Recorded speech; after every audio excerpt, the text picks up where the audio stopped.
Welcome to the second chapter in the Qt Creature sculpting process. Well, this chapter is not about sculpting itself, but a process that belongs to the sculpting in a broader sense. I'm talking about retopology. Retopology is the process of recreating the sculpted shape with fewer polygons and a better flow and structure of the mesh. In the sculpting process, we didn't really care about the placement of polygons, we just took care that the shape looks nice. Thus, this process was less technical and we could let our creativity flow. Now comes a more technical process of retopology, which is also a kind of art form in itself, but it is way less a creative process. You can imagine it more like building a puzzle.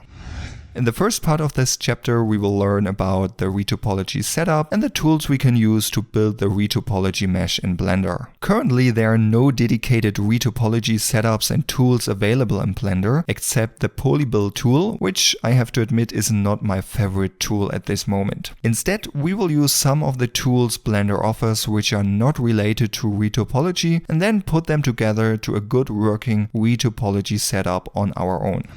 Then we will dive into the practical part of this chapter by retopologizing the Qt creature which we have sculpted before, starting with a head, going over the body and then finishing up with the limbs and tail. Just a word of warning here, this will take a while and it might be a painful process. Some people love retopology and some people hate it. There's not much in between from my experience. However, if you got into it, it can become a very relaxing and kind of meditative process. And I promise you will dream from placing polygons after spending some hours of retopologizing.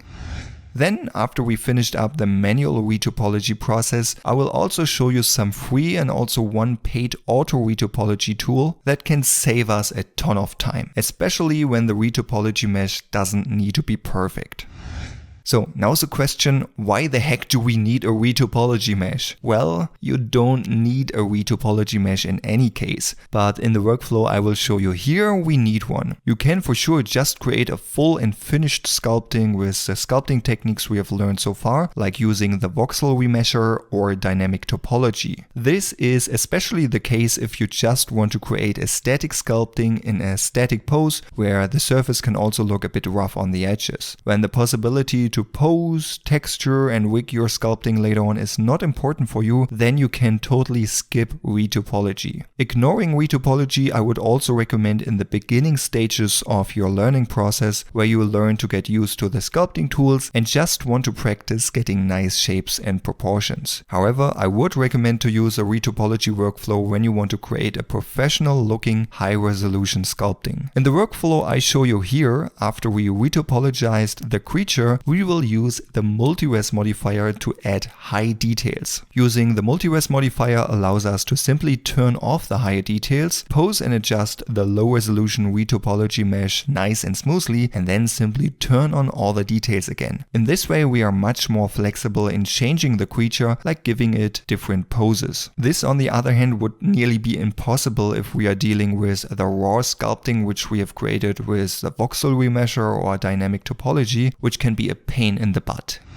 Keep in mind, since we don't want to create a full production ready model here, but rather staying flexible in the sculpting process, the retopology mesh doesn't have to be perfect. So don't be afraid of doing some mistakes and working with them. Alright, now you have a basic idea of what we will do in this chapter and why we are doing it. And now, without further words, let's jump into the fun.